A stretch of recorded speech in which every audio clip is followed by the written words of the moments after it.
I think there's weaknesses to, combat, but there's just also weaknesses that you just should respect. Things like customer service, but also just metrics of, make sure you knock before you go in the room. Make sure you do a formal greeting. Make sure you're saying goodbye. Giving people a real open and a real close to a conversation is not just, good manners, but it also helps patients feel like they were really heard when things are staged a certain way. I continually try to find the right word because I can't say the word assistant. Yeah. I feel like, she's a partner. Hey everybody, and welcome to Free Range Vision. I'm Matt Jensen alongside Dr. Vance Thompson. And for nearly 2 decades, we've been pioneering in practice, business, and team leadership. We'll cover everything from the pivotal lessons we've learned to the formidable challenges we've overcome and sometimes lost to, providing you with the essential tools to steer your journey and empower your team as you venture together. So whether you're at the helm of a practice or simply striving to cultivate a stronger culture, well, you found your flock. Let's venture off the beaten path together. Welcome to Free Range Vision. Well, thanks, Vance. It's good to see you again and to talk to you on our podcast. We're excited about all the people that are mentioning it and asking questions of things they'd like us to talk about. And one thing that came up over the last few weeks is people asking about how do you, grow your strengths? How do you become aware of them? And how do you manage your weaknesses with that kind of self-awareness? So that's what we're going to be talking about today, is strengths and weaknesses and how to optimize that in yourself, but also your team. And just from an overview standpoint, maybe just to get started, when did you really start to know or notice some of the strengths that you had, both personally and maybe even from a leadership style? Well, thanks for having me, Matt. And that's a big question, and it starts in the 4th grade. Mm-hmm. I remember that growing up in rural South Dakota, I was invited to do my first sleepover at a buddy's farm. And that night, they had a 4-H meeting at a neighboring farm. And so I just went not knowing what 4-H was and not realizing it was also election of officers night. And I got elected president. And I was like, well, what's 4-H? And so I was president before I knew what 4-H was. And it wasn't like I was someone who was always seeking, out leadership. But, I've been a caring person my whole life. That's the one thing I've really known about myself. Mm-hmm. And so, in a lot of my classes, I got the honor of being president. But I also noticed that when I, wasn't, it didn't bother me. I liked being a part of teams.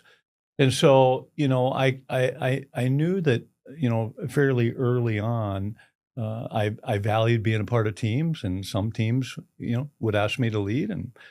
And I think it's where I really developed my comfort of following also. Well, I recall a story that you told me, and it's been a long time, but of that reinforcement that came from your mom. And I remember you saying something to the effect, and I'm going to try to channel it from the past, but she said to you, after some certain occasion, Vance, you're going to end up treating the world better than it treats you. And kind of to prepare your heart for that, because she saw something in you about kind of a giving nature, and did I say that right, by the way? Well, you did. It just was a little bit more of a raw moment that was, basically, when she was passing on in her last minutes, she told me that she loved me and that just to remember that this world's not going to treat you as well as you treat it. And so it was a very powerful moment. And how old were you? 37. Yeah. Okay. Yeah. Too young to lose a mom. Yeah. Well, it always is. Yeah, it always is. Yeah, moms are the most important. But and I for some reason I put that earlier in your life, and And I think probably because way before that, you were treating the world better than it treated you. So that's why it's so easy to maybe assign that to the essence of you, prior to your late 30s. Um, so how do you, with that kind of character or that kind of self-awareness of that in yourself, what do you, how do you hone that? How do you develop a leadership style yet not develop an arrogance that sometimes goes along with, uh, kind of being a winner, being the person who's elected to a club that you had nothing, no knowledge of? Well, I suppose, I am, a person who's more interested in his weaknesses than his strengths. When you have a strength, yeah, it's, I suppose, good to, you know, work on it to make it better. But it's almost like, hey, that is a strength. But there's certain things I'm just very open with myself about not being good at, and that's probably helped me as much as anything.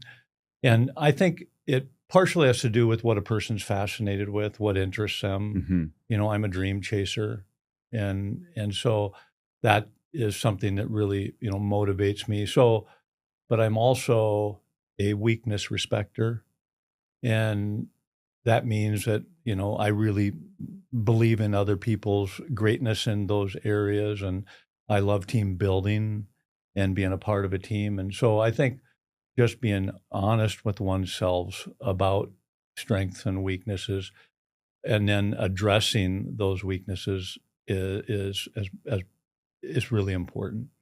Yeah. Well, and that's where I was hoping you would go with it, especially with your team. Because of what I see you really do with others is saying, well, you're so great at this. Let's focus on you continuing to do that. Because obviously it makes your life sing. And then we'll find somebody to do this other item that you one don't enjoy, and two, um, you know, because you don't enjoy it, you're not as great at it. And so you kind of can maximize your joy, team member, if we can have you continue on the path that you're just loving, and we fill in the gaps with somebody else who loves what your weakness is. And that's kind of a strengths finders kind of Gallup way of looking at it. But you were doing it before it was kind of a formal study. And but yet, you said that you're kind of more fascinated in yourself with your weaknesses, right? So I find it interesting a little bit, like outward looking, you want people to maximize their strengths, right? But inwardly, we kind of focus on our weaknesses, or at least you do. I know I do.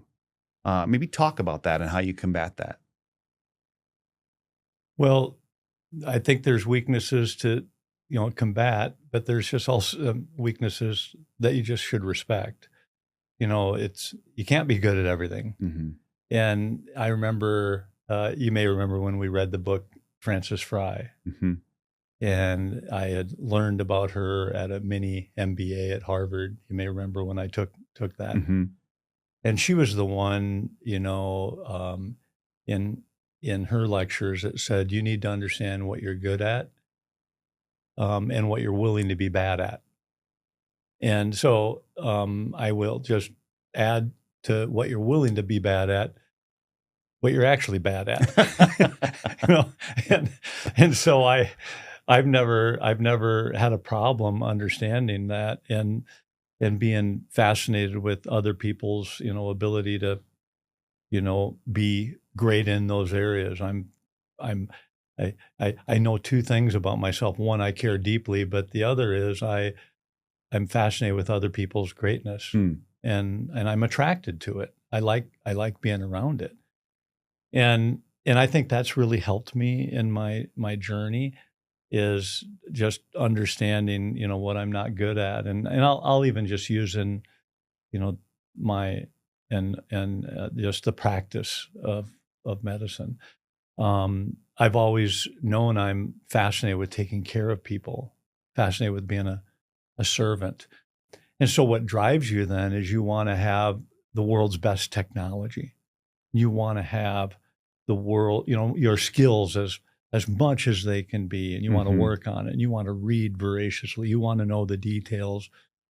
you want to be a good listener, a good observer. You want to, be a strategist, and a visionary. You're drawn to, how do you stay on the cutting edge to serve that patient? And I've always been fascinated with patient education. I've been fascinated with marketing because I consider it the beginning of informed consent Right. and patient education. And so as a result of all that, I've also recognized I have felt that I'm not great at certain things in business, like, operations Hmm. or finance, or compliance. And but I also respect them immensely and am more than willing to invest and have in having people that are passionate about those areas. And, so understanding your strengths and weaknesses is a great way to build a team because complement your strengths by hiring other people that, can, mitigate for your weaknesses. Yeah, and I can't help but think of our friend and your partner, John Berdal. When you when you think about that, or when you talk about that, because of how, um, one, he's very gifted at just so many things, but two, especially in the places that you aren't especially fascinated with, he fills in those things magnificently.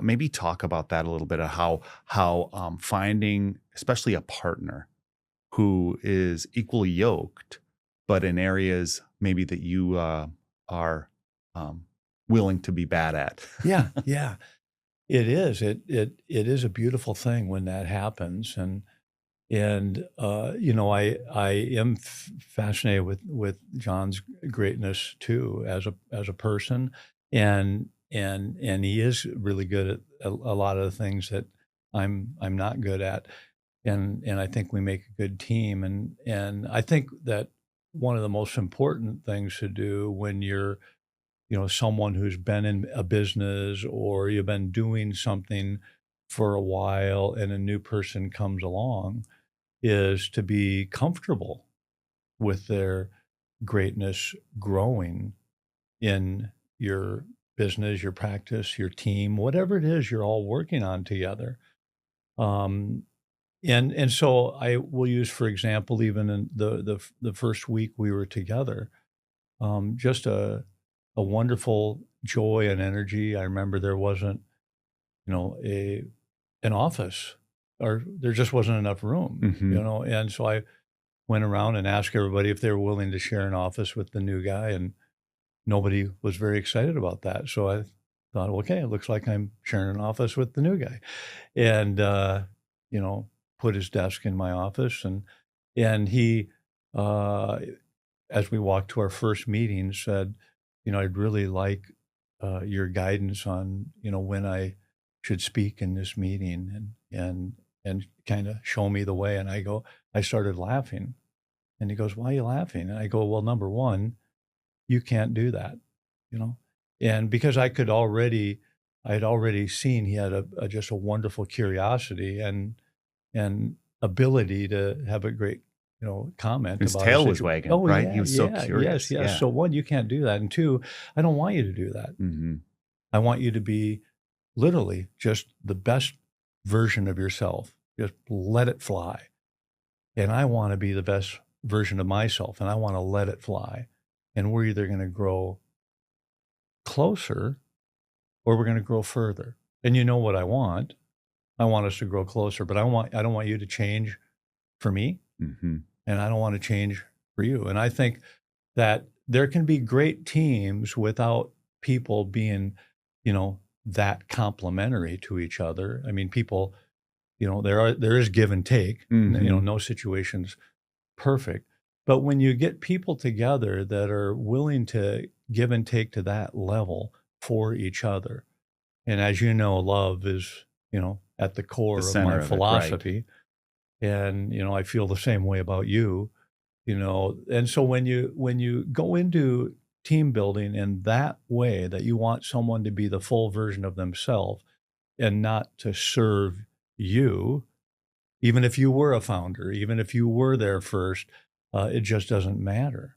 If you ultimately are serving a greater good and you want the best outcome for the team, you will fully allow those strengths and weaknesses to come together and shine. Hmm.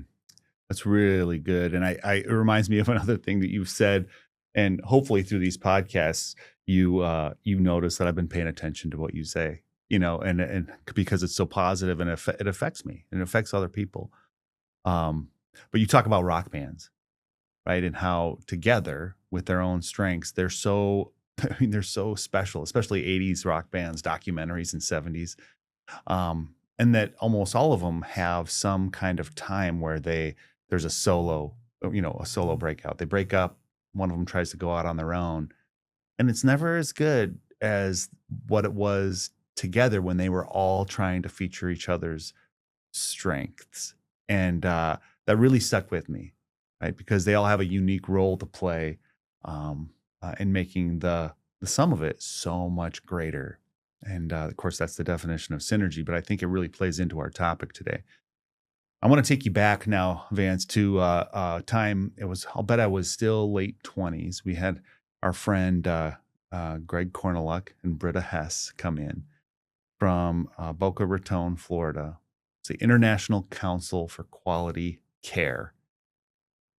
And this organization, for people who are listening, is they would come into medical sites and they would do measuring and training and talk about, things like customer service, but also just metrics of, make sure you knock before you go in the room, make sure you do a formal greeting, make sure you're saying goodbye. Giving people a real open and a real close to a conversation is not just, good manners, but it also helps patients feel like they were really heard when things are staged a certain way.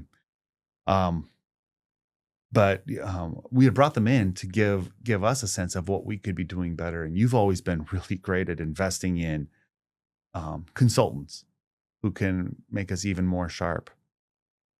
Well, Greg was in my office and he pointed to something on my wall. It's like, what is that? And it was a 12-month Gantt chart that had all of our external marketing plans.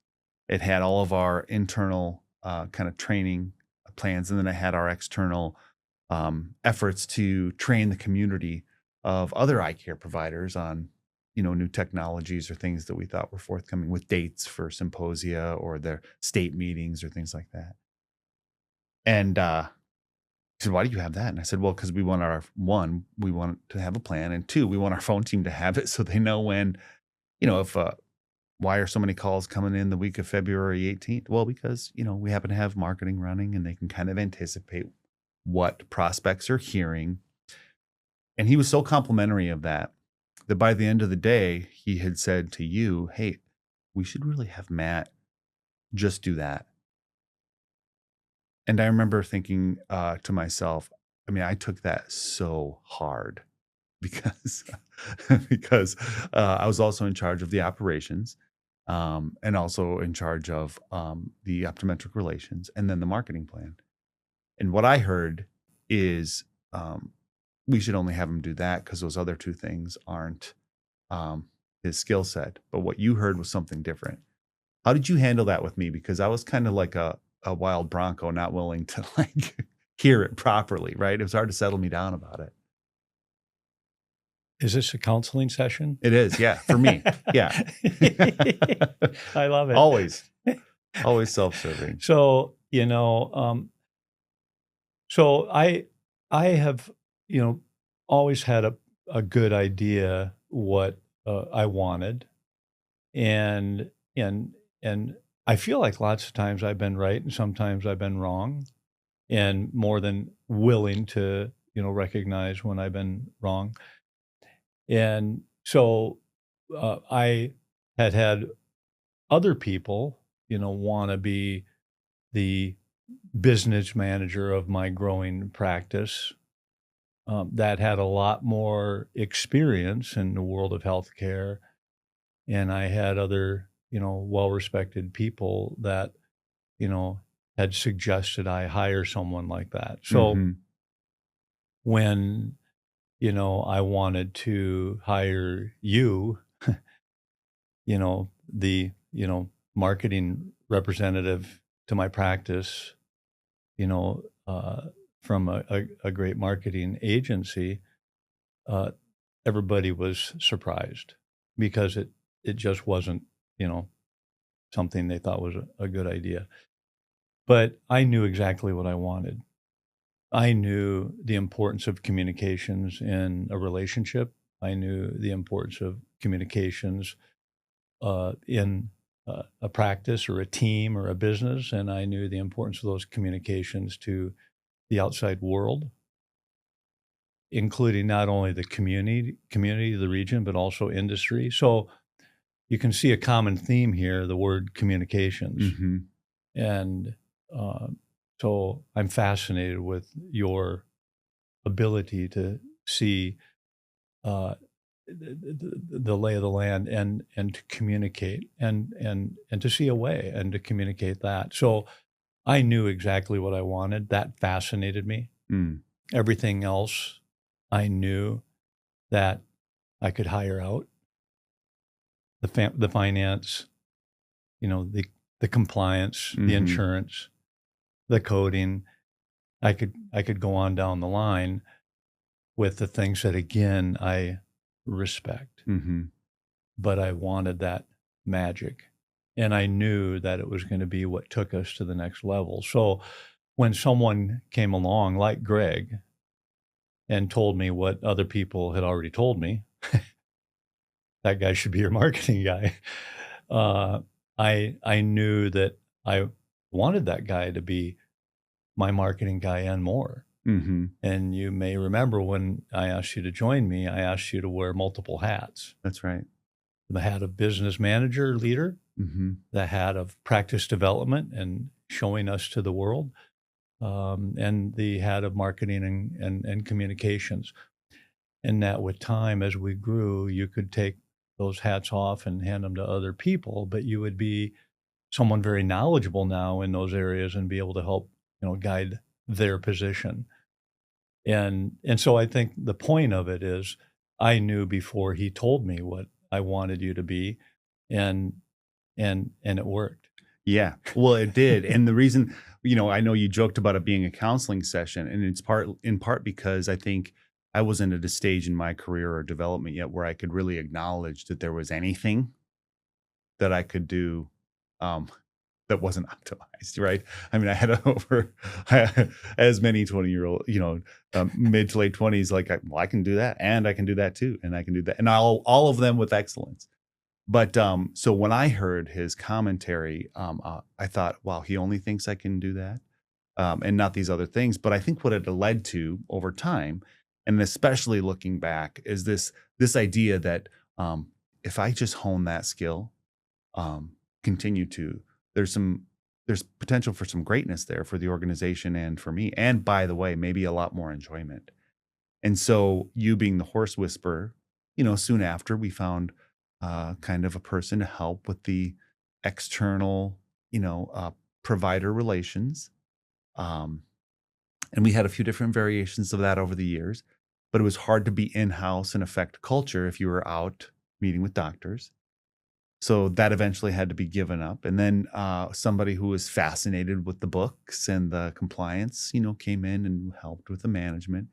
And so we got what we wanted anyway, and I was able to play to my strength. But I think you really said it well, which is like, how do you settle somebody down when they hear, maybe before they're ready to hear, that they've got strengths and then lesser strengths over here that maybe they should consider over time handing off to somebody who absolutely loved doing those things. And I just remember that time in my mind, just because looking back, I just think, oh, what a child. I was, and I was, because I thought I could run the table and have greatness in all categories when there's real joy in focus. And I think that's again, for me, I didn't have that self-awareness yet. I feel like I have it more now, but not complete. But that's when we're talking about how do you develop strengths and how do you manage weaknesses and how do you coach someone on their self-awareness of those things? I'm living proof that it can and should be done. And I think my life is better because I focused more on the communications and the team culture and the joie de vivre of that part than if I was responsible for the accounting principles and the RVU, you know, um, analysis of our offering.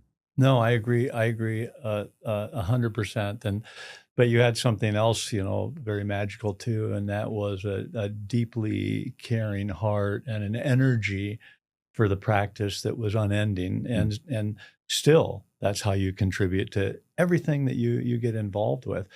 And hearing you talk made me think about something I really enjoy about experts, and I'm calling the expert now that consultant who comes in and uses their experience to dive into a situation, in that case, our practice, and then, give you some, tips and pointers and advice. And, and, and it's not like you always take the advice of the consultant, but they're having you think about things in a way you haven't thought about. Mm-hmm.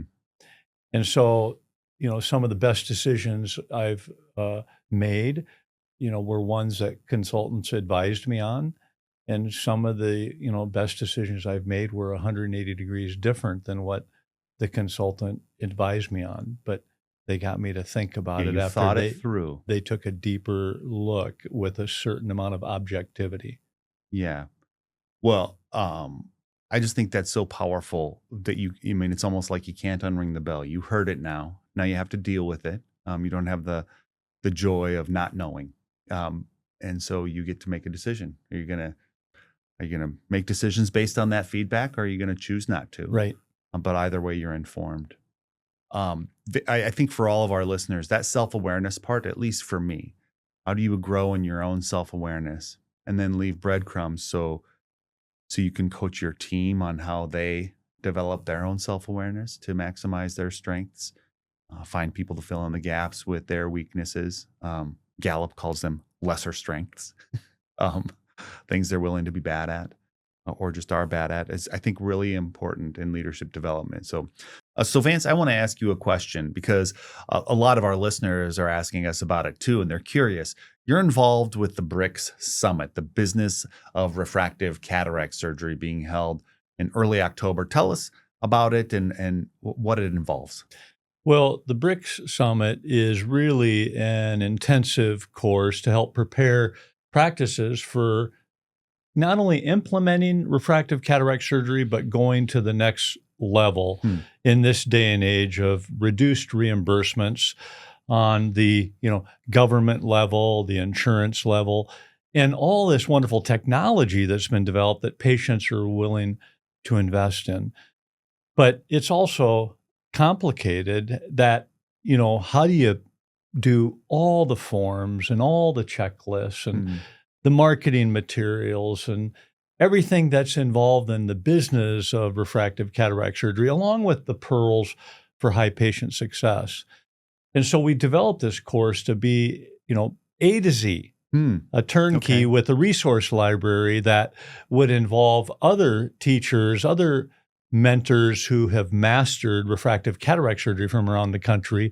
And we would all open our practices, our forms, our resources. And I think a couple things that came out of the first BRICS course was people feeling like they really were more comfortable with advanced implant cataract surgery. And when they went home, their level of advanced implant refractive cataract surgery grew 2 to 3 times.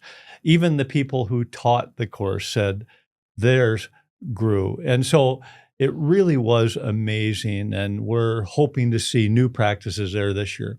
And who should come from the practice? Is this just directed towards doctors or? Well, as we all know, when we go home, we are busy and we really need our team. And so we really ask people to bring someone who's going to champion this on their team and go back to the practice and lead this effort. Some people even bring more than one team member. So we really, really promote bringing a team member for sure. Yeah, so at least an administrator or implementer and a doctor would be ideal because you've got to have the vision for it, but you also have to have somebody implementing it. So this course is October 3rd, 4th, and 5th, a whole weekend dedicated just to implementing refractive cataract surgery. So you can find out more at the Askers website link below. So Vance, if you can you give us an example of playing to complementary strengths and how that situationally solved a real challenge you had? Well, I think of a few examples because, when you're working with talent people, I think sometimes people will put certain positions or other people into, silos Mm. and kind of not let them, cross over into other areas. And for some reason, I've just never seen those barriers. And golly, I can think of three examples that, Mhm. you know, um, and one maybe is a little unconventional. And sorry, it involves you again. um, but this idea of having a leader who was very good at the communications. And it just seemed like the more the outside world saw that, the more they wanted to steal you from me. Mhm. and my philosophy, if someone is meant to go on a different journey, then so be it. But I'm going to try my very best, to, help them grow with me and not be, lazy about that. And I remember sitting down and talking with you, one day about, this idea of so many people trying to take you to come run their marketing and strategy departments in big, big organizations. I mean, what compliments to you? Mm. And I felt like the best way to keep you as a leader was to allow you to go out and spread your wings in that arena. Go start your own company. Mhm. Go start Matt Jensen Marketing. And I remember he's saying, you'd really let me do that? And I go, I not only would let you do that, I would encourage it. And, chase your dream.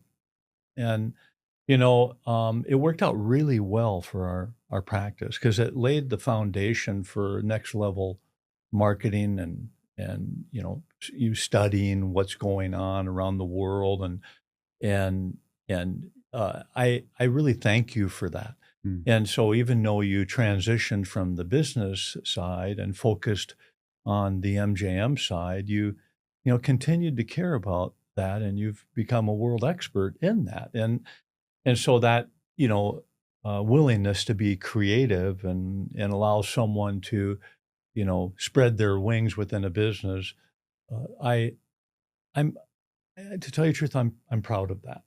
I Well, I loved watching you do that, but I have two more examples, but I want to hear what your well is. yeah, I mean, I felt like I have to interject there because one, you should be proud of it for a whole host of reasons.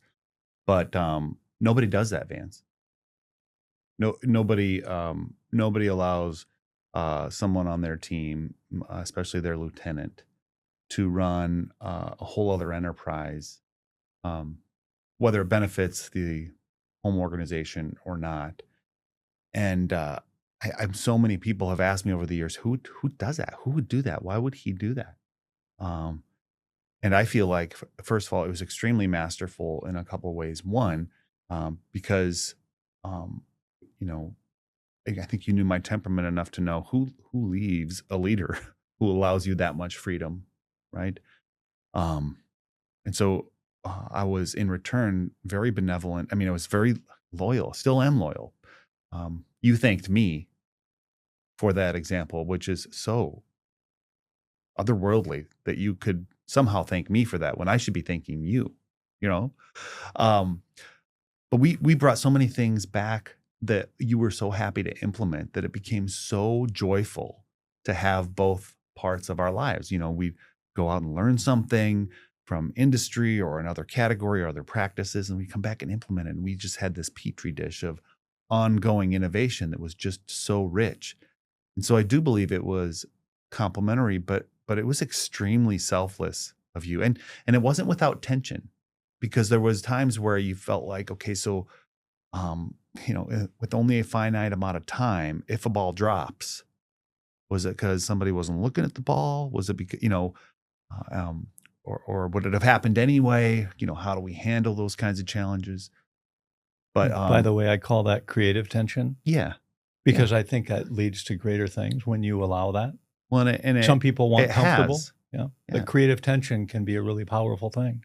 Yeah, I think you're right, but it's a very mature and selfless way to look at your role as a leader.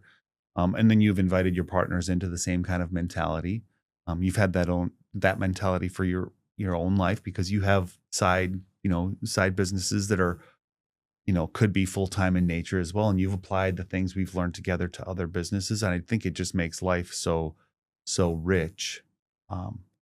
Meanwhile, I've had colleagues who, when they raised their hand to try to do more, their doctors, let them go or said no. And they felt like they were going to be stifled. So they needed to move on to something else.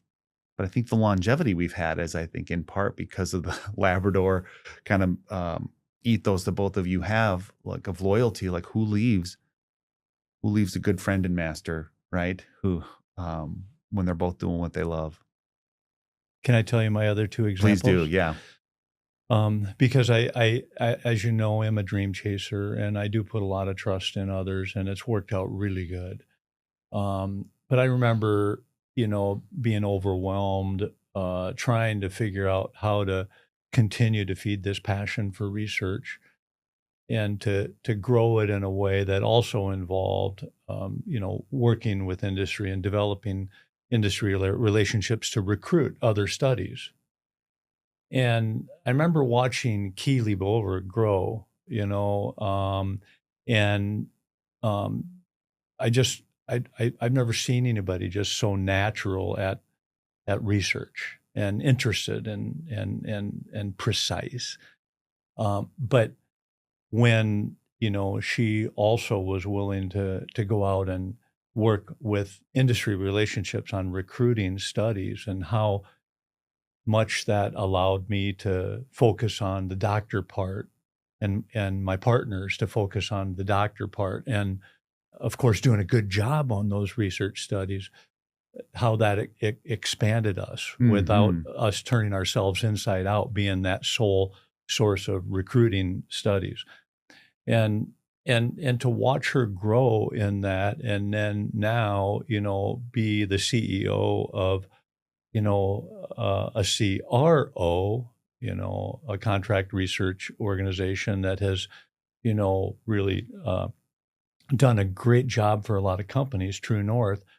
That's been fun to see how putting that trust in that individual made our lives better and easier, and led to the development of a new company. And so it's fun to see people grow like that. But it also is amazing how it complements one's own life when you want to be a part of an excellent team, but you don't have, you got to realize you don't have the bandwidth to do it all. You got to trust. And then the other one was when Before you do that one, I want to comment on this one too, Vance, because I think it made her life better as well. I mean, 'cause she had that passion to grow this, but to do so within a clinic environment. I mean, it's just not built for that. Right. So to be able to run free with just that sole focus, I think really played to her strengths. Such a good example, because then it also then allowed her to build the structure specific to that business's needs without the constraints of another business model holding it back. And but it's hard to do. It's hard to let someone that talented go, again, do their own thing. Because as leaders, sometimes we want to, clamp down and hold on to control. But it's another example of that kind of selflessness playing to people's strengths. What's your third example?